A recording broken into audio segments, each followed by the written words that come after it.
And now, here's the breakdown with Justin Hunte. Shade 4-5, got Justin Hunte here. We got a gang of topics. You're introducing a new topic. We got a new topic today. It's called What Does Jude Think? Oh, my God. You're just exposing. You're like, let's take the over-the-hill fucking rap guy and play him new rap songs. Yo, man, you had an astute opinion on Jay-Z's 444. I think we can continue this. Oh, my God. That was dope. That was one of the most popular videos we put on the channel. This girl I see, she played me the Mexican rapper from Atlanta. Cap G? Yeah. Okay. She's like, what do you think of him? I was like, he sucks. He sounds like fucking everybody else. Like, I can't, and I was like, he's going to be very popular because I don't like him. He's been out for a little while now. I'm glad he's getting some light. He was a XXL freshman this year. That's great. Finally. Yeah, he's not man. really a freshman, but he earned that spot. Look, I don't know anything about his hustle. I don't know anything about his grind. I don't know anything about like where he comes from. I'm sure he's a great person. But the song she played me was just some auto-tune shit. That's some singy song auto-tune shit that I don't like. I'm bored with it. Well, we got a range of joints today. So there's 3 different verticals. We don't have to play the whole song. We'll definitely get you a piece of them. No auto-tune, though. There's no auto-tune You should call it old man hating. You should call this Get Off My Lawn because that's all it's going to be. That's a much better title. We're going to set that up. This is called Get Off My Lawn. Get off my fucking lawn. It's going to be good. We're going to get to that. You want to start with that or you want to do something different first? Let's break it up. Let's start with talking. We'll go to the music and we'll end with more talking. Well, this weekend was OVO Fest, Drake's big festival he has every year in Toronto. It's become one of the biggest events in music each year. What does OVO stand for? I don't even know. October's very own. So it's named after his record label, which is OVO. Nice. And he was born in October. Why does OVO sound like some type of birth control or something you would take for a yeast infection? It does, right? It definitely does seem like something you get at the pharmacy. Straight, yeah. I need some OVO. Be careful. It may cause rectal bleeding and fucking suicidal thoughts. You want to talk about a metaphor? So Drake put together this concert this weekend. It was packed, man. Party Next Door Rock, Magic Jordan, Roy Woods, Division. These are all artists that are signed to his label.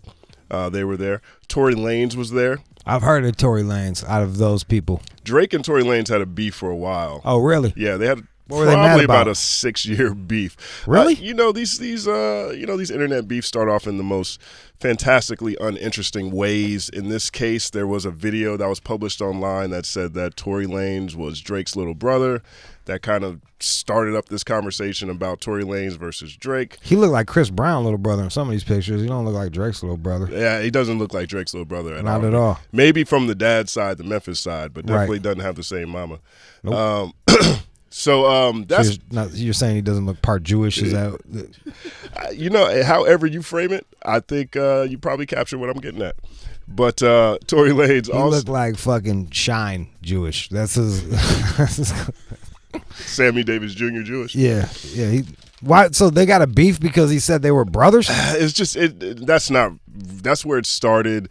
Tory Lanez also bet Drake $10,000 eventually later that Drake would like his mixtape. Then Tory Lanez was on Sway. It sounded like he threw shots at Drake, talking about he was from T.O., not afraid to rap without his BlackBerry. It just kept kind of spiraling out from very small things. Yeah, it's one of those more corny internet kind of pieces. His of tension. frame game is dope. I really like his frames. Right.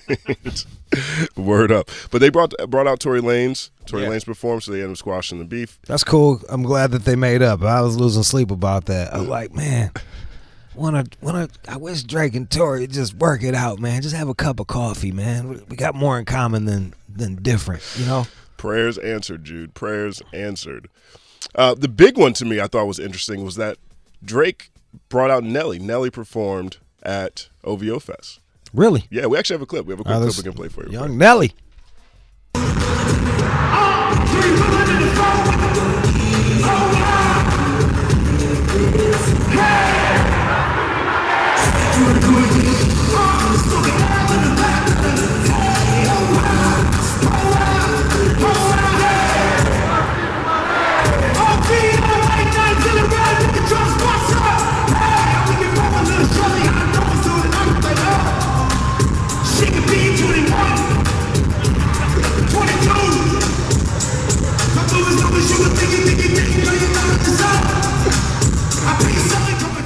much That's pretty much. He also did Hot in Here a little bit later. I get excited when the old Nelly songs come on, man. I like those Nelly joints. I like Ride With Me. I like Hot in Here. I love Loving Me at the end of Country Grammar, the last song on there. I thought that was a dope joint. Yeah. I think there's a lot of similarities between Drake and Nelly. I do. I think where they kind of fit in culture. They're both super top-selling artists. All right. They both kind of have like a sing-songy rap style that's real user-friendly, but also, can be kind of lyrical. Like if you look at like Country Grammar, people look at that album because he was making nursery rhymes, but he was still shooting people. You know what I'm saying? Yeah. Like it still could be a little rough. And to be fair, even Rakim himself said that he modeled his rhymes off of nursery rhymes. You know what I mean? Like, so like to attack somebody like, oh, it's a nursery rhyme. Like, yo, dude, like, right. Rhymes got to start somewhere, and if it sounds sweet, it sounds fucking sweet. I was a Bone Thugs fan. Yeah. I learned recently, or that there was a thought that Nelly sounded like Wishbone, which he kind of does. Kind of sounds like Wishbone if you really look at. Man, Bone got to stop accusing everybody of sounding like them, man. It's kind of hard, man. They were the first cats singing and rapping at the same time. They did do the little singy song shit first, but they weren't the first flippers. You know what I mean? No one's and they weren't the first fucking devil worshiper, fucking dark rappers. Like they're always involved in something like where they were the first. But I will give them the first singy song. I can't think of anybody off the top of my head. That's the biggest one, though. Like that, Justin Timberlake was singing and rapping. Like Nelly Furtado, that's kind of her whole thing is singing and rapping. Everyone kind of does that now. That's how big that Bone project was. It was big. I'm trying to think. Like you always make these statements, and then since I do drugs, I can't think of anything to rebut your statements, and I don't want to look up shit, so I just have to accept them, and it's fucking bullshit. There definitely were cats flipping styles. There definitely were cats talking about the devil, the occult. None of those things are new. They were the first singy song? Maybe. I don't know. LL Cool J did the I Need Love. That was like the slow jam, and he's like, there I am, wondering about that. I guess we're going to do that. Then you could say like Bobby Brown, Tenderoni. That was an R&B though. That was straight R&B. There's that one verse where he's kind of rapping in the verse. We're gonna take you fucking youngsters back, like in fucking like '89 or some shit like that. Every R&B singer had to bust a fucking rhyme in the middle of his shit. I'm glad they stopped, dude. It was awful. Right, because that was back before. It used to be like R&B artists would bring on a rapper, and then it would be like the rapper would bring on the R&B artist. But then there was that one slice where the rapper was the R&B artist. Well, that was Bobby. That was Bobby. You treat me hot, post, put me close. You want to drink up, yo, when you toast. Some shit like that. I'm like, yeah, Bobby, tell him I had that tape. Classic joints. I had that motherfucking tape. Yeah, all right, so now. So they're polarizing top-selling artists. Singy, songy. I think, kind of get shunned by the critics. Yep, definitely. I wasn't a big Nelly fan because at the time, in rap, it was this weird thing like if it was too popular, it was whack because that meant too many fucking lames liked it, therefore there must be something wrong with it. Not everybody felt that way, but there was a section of like hip hop cats or rap cats that would be like, nah man, I don't fuck with that. I think that's still the case to a degree, right? When something becomes too popular, that's when it becomes easier to deride or to question. Yes. Right? I mean, and you're looking at something that's its origins are in being in an alternative culture, as being something that's birthed out of a lack of options that was cool because everyone else kind of hated it, or because the government was putting parental advisory stickers on it, or because preachers were running over CDs with bulldozers back then. It was, and then when they're not doing that, and you're like, oh, you're seeing a group of fucking 7-year-olds dance to it at a dance competition. Suddenly, it's like, oh, this is corny as shit. As soon as Geico starts selling you insurance over rap beats, it might be kind of time to find. When I knew it was over, when like Lays was like, get your chip on. I was like, yo, dude, it's done. It's a wrap. And like, congratulations, you made it. And now it's much easier for rappers to make money now. They can tour and get breaded, and they have a much wider fucking they have way more people they can possibly sell to now than 20 years ago. Yeah, definitely. I mean, like sometimes I'm torn, right? I think you can blow up without selling out, right? I think of like Like Kendrick. Scarface. No, I'm playing. Right. But like artists like Kendrick, right? We're watching Kendrick blow up now. Or J. Cole is another one that's cited often. You can say Jay-Z. I think Jay-Z fits into that. Say I didn't sell out. I brought the suburbs to the hood. I think he said at one point. I don't think it's everyone has to go like MC Hammer, where all of a sudden like, you know, you're just see. And I think that's an unfortunate thing for Hammer because his first album, like, people were really fucking with it. It was almost like he couldn't help that motherfucking "You Can't Touch This" was a fucking monster. Then, you know, the East Coast dissed it. Who controls the media? Where were most of those things coming out of? Magazines were coming from the East Coast. But like Hammer's first album, "Please Hammer, Don't Hurt Him," that was he was rapping in a troop suit and he was doing his shit. He was dissing New York. Like he, you know. Y'all might want to shit on him afterwards because he knew how to dance, but his first album, people were fucking with, man. He was praying. He did Pray way before Kanye did Jesus Walks. I'm with you 100%. I thought he sold out when he got with Death Row and all of a sudden started doing Pumps and a Bump and became super violent. It's all good. Or maybe didn't he do like some shit with like the Addams Family or Teenage Mutant? Right, he did the Addams Family. All right, in the cartoon. But the funny thing is now that is what rappers aspire to. That is their goal. Like if you got a cartoon, if you got a show on fucking Comedy Network, if you got a drink, like you're winning.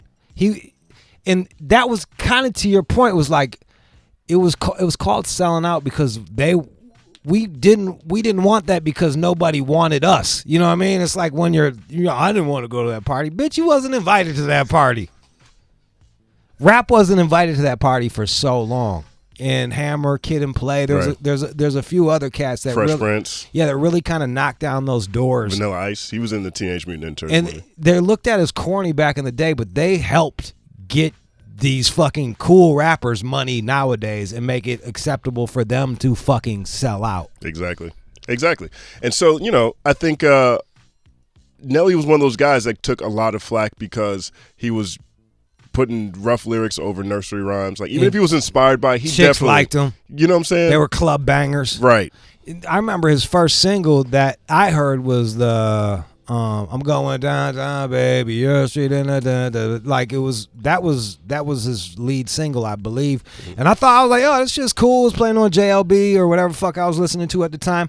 I was like, that's cool. And then like the next one got even bigger, and I'm like, oh, I don't know. And the next one got even bigger, and I'm like, oh, this guy, you know, like I was that guy. I was that guy that wasn't fucking with Nelly, but looking back, I'm like, yo, dude, is he really? He was doing his thing. Do you think he's underrated? If you look back, do you think he's underrated or overrated? Where does he fall? I think he's rated. I think he's unfairly rated. Unfairly rated. He has 3 #1 albums, which is tough for anybody to do. You're always pointing at accolades and album sales. Well, you got to figure out whether. I think if you make a big impact, you make a huge impact, and people still don't like you, I tend to think that's means underrated. Something. Yeah, like Flo Rida and Pitbull, right? How can everyone how can they sell so many records, people love them so much, and no one likes them? I've never been in a conversation where someone's like, I love Flo Rida and Pitbull. Look, all these people are the Nickelback of rap. You know what I mean? Like, yo, dude, people shit on them, but like, go look at their fucking numbers. Somebody's buying that shit. You know what I mean? Like, somebody's buying that shit. I'm not. But like, I don't even judge somebody. And look, Nelly kind of, he was the precursor for the. Was he pre-Ja Rule? Was he a little bit before the fucking? Or was that all around the same time? Kind of around the same time. Like, Ja Rule, Ashanti, Nelly. That was that fucking really crossover push. Rule was a little earlier. Rule was like 98. You know what I mean? Okay. He was on Volume 2, Jay-Z's album. You know what I would like to talk about is St. Louis is notoriously one of the East St. Louis, like one of the roughest cities out there in America. Usually top 10 on the murder list and all that shit. And they got the most happiest, cheerful fucking mute. Like, they are killing motherfuckers to some cheerful fucking shit, bro. That's what I'm saying. That's the thing about Nelly. Like, maybe the melodies distract you. He's selling drugs and killing people on country grammar. That's it's violent. Yo, there's that Mexican like music. I forgot what it's called. It's like mariachi. It's like ranchero. What's the name of that shit? It's basically, it sounds like bunte bunte bunte bunte, and yo, they're just singing about selling dope and killing people, dude. Like, You wouldn't know it if you didn't know the words, and it sound corny as fuck, but like it's their gangster music. Right. So that's what you're saying. Nelly was that. Yeah, exactly. Like, is it really just the style? Because what he's saying isn't. It's not like it's Christian rap. It's not like it's something. It's not like he's just making love songs all day. It's not like he's just talking about his emotions, contextualizing it only. He's talking about. He made tip drill. Do you think the fact that he was selling women's clothing hurt his shit? Like he was attached to apple bottoms. I'm sure he made a ton of money off of it. But like when you're a rapper selling fucking women's jeans, that can't help with your image. I mean, look, I guess that's mid 2000s if we're thinking about it. I'm not sure how. When I think about the mid 2000s, I'm thinking about the era of the entrepreneur. Right. Where everyone who's doing anything outside of hip hop that's making a lot of money is praised and revered.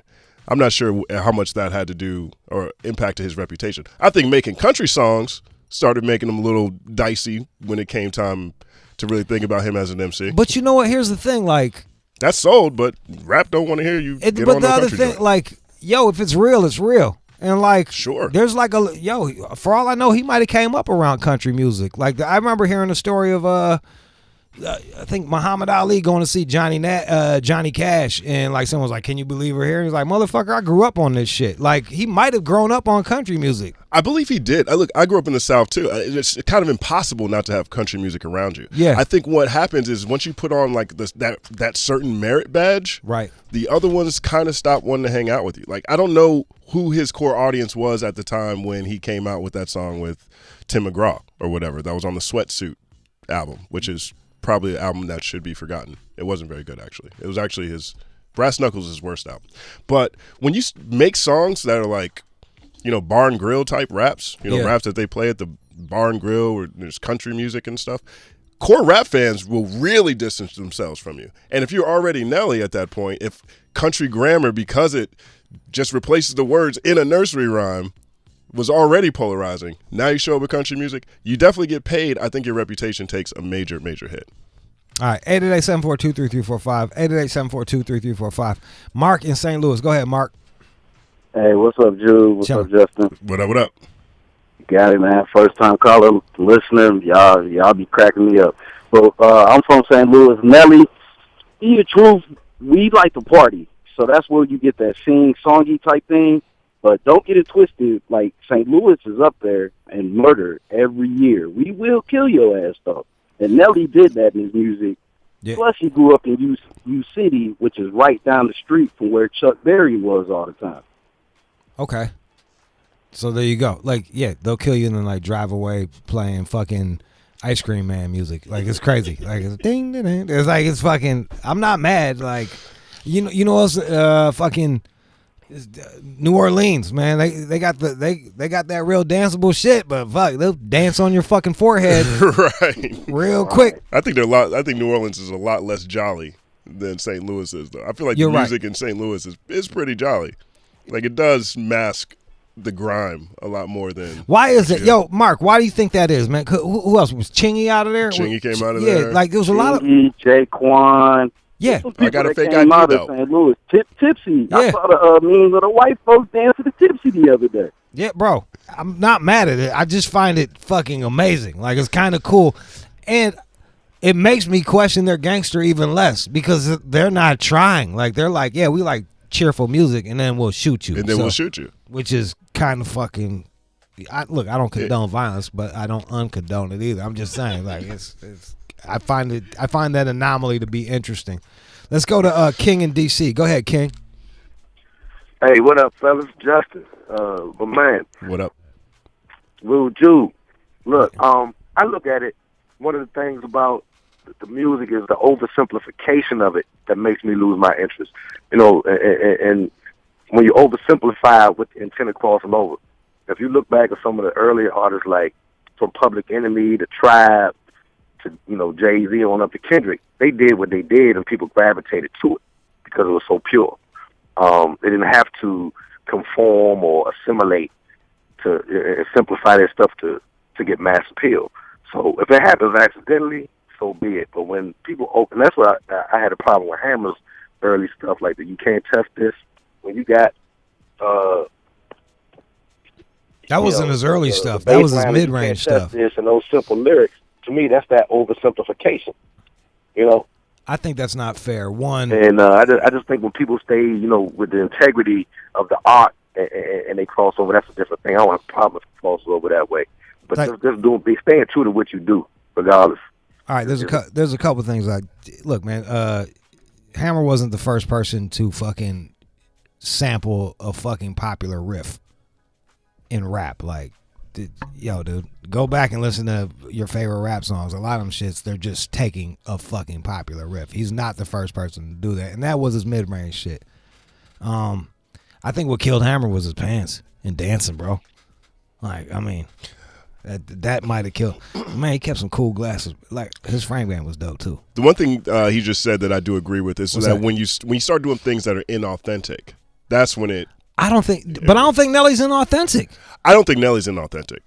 I thought Hammer, when he went death row gangster rap, that screamed inauthenticity. He was from fucking Oakland, bro. Like, he was from Oakland. Oakland is fucking. I'm not questioning his gangster. Yeah. I'm saying I just watched you parachute down in Hammer pants in a Sprite commercial, kicking it with the Addams Family. Now I'm supposed to believe you doing drive-bys with death row? You could say the same shit about Ice Cube. He went from fucking like gangster shit to having a fishing pole, and like, are we there yet? You know what I mean? Like, you could say that. To me is more believable because people grow older and they become less violent. People don't grow older and become more violent. That's what Hammer did. Maybe, yeah. I guess number some 3 people or 4. Some people get a little docile as they get older. Maybe Hammer got. Maybe he was always violent. I mean, that's what happens when you lose however many hundreds of millions of dollars, and you got to go wherever you can get that check from. Pumps in the bump. Pumps in the bump. Yo, he was dancing with an erection, man. I can't even get mad at it. Like, who the fuck does that? I'm like, hey, bro, whatever, man. You out here in a bikini shorts dancing with an erection. Like, I'm not even. Let's go to Ryan. Go ahead, Ryan.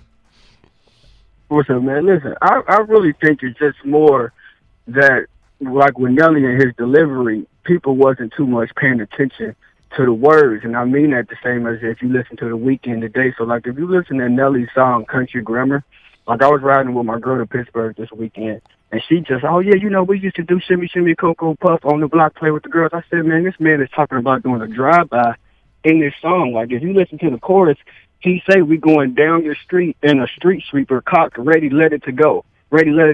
And that's it. He's just talking about a drive-by. It's the same way with the delivery of The Weeknd's music. If you listen to The Weeknd, he got these sweet melodies, but he's talking about fucking bitches and popping pills and everything. So I think it's just that it's the delivery for Nelly that it was something new. You know, his whole St. Louis, the Midwest swing thing was just so new, so we just gravitated to it, and it became a real popular album the same way with The Weeknd and his delivery. They just ain't paying attention to the lyrics. They just like the delivery. And look, man, to be fair, like, I knew some like real dudes that fucked with Nelly. You know what I mean? Like, so there, like, yeah. Just because I didn't, I was a fucking snob. Like, it wasn't that. I was just like a rap. When he came out, I was a rap snob at the time. Like, I was that guy that bought into a lot of that. Like, if it wasn't like extra gangster rap or extra fucking lyrical miracle, fucking in a sense, that type of shit, I wasn't fucking with it. You know what I mean? Like, that was, if it was too commercial, I didn't fuck with it. But a lot of people did. Antoine wants to say something about people in the Midwest. Antoine, what up? Yeah, what's up with you? I'm from St. Louis. I live in Seattle now. St. Louis is a dangerous city or whatnot, but you got to understand, and a lot of people from St. Louis, I want them to hear this too. When you from St. Louis and you rapping, and you being from the Midwest in general, we try to cater to either the South, the West Coast, the East Coast, and stuff like that. I remember rapping in the lunchroom, and everybody sounded like their favorite rapper. So now you see why Nelly blew up, because he was different. If you go look at his old stuff, like try to find his old stuff on YouTube, you will see his style was totally different. They sat together and made that style for Nelly, not the record industry, his group. And then that's how he got out there. That's how Tingy got out there. That's how, Jaquan got out there. All the cats in St. Louis right now that's up and coming, them niggas bombing. Them niggas got lyrics for days. But if they sound like a different coast, then they not going to get signed because we done been there, done that before. That's the issue with the Midwest. And that's why no artist from the Midwest sounds alike. I'm from the best region. I believe so. Because Common don't sound like Kanye, Twisted don't sound like Nelly, Bone Thugs don't sound like Chingy. Like that's our style, is to do something different. And you got Kid Cudi's and Big Sean's popping up. They all different because they all did something different. Kid Cudi will tell you the same thing for Cleveland. He said everybody wanted to sound like Bone Thugs, and I didn't want to do that. So I made my own style. And he just left Detroit out. We had we got Royce, we got fucking, we got Doughboys Cash Out, we got fucking Eastside Cheddar Boys. He gave Big Sean a shout out. Yeah. I fuck with everybody from the Midwest. You know what I mean? I'm just saying, like, my region does not sound like no other region. Even though I'm over here in the Northwest, like, the Midwest is so unique, and I don't understand why producers and stuff aren't going to go get these folks, because we have to sound different. Otherwise, when you go in these cities, you're going to hear us trying to sound like our favorite rapper. You'll have a cat from St. Louis who like Lil Wayne, and he'll sound like Lil Wayne. You know? Here's something interesting, and you can even hear it in my man's accent. This is the interesting thing about the Midwest. It's way more country than you think it is. It's way more Midwest than you think it is. It's way more East Coast than you think it is, just depending on the fucking region. Like, he's from St. Louis. He sound country than a motherfucker.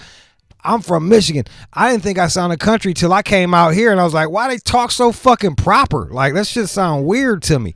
Like, it is a mishmash, and the stuff that we were getting, yo, you get it right up I-75, you get it out 94, you get it. We were getting it from every fucking angle, so we couldn't help but be influenced by different shit. If you heard early Eminem, it sounded like he listened to a lot of fucking AZ, you know what I mean? Like, or listen to a lot of New York stuff, and then he settled into Master Ace. Yeah, totally, Master Ace. Tretch, and then he developed his own fucking thing, which was groundbreaking. You know what I mean? And you could say the same about many other artists in the Midwest.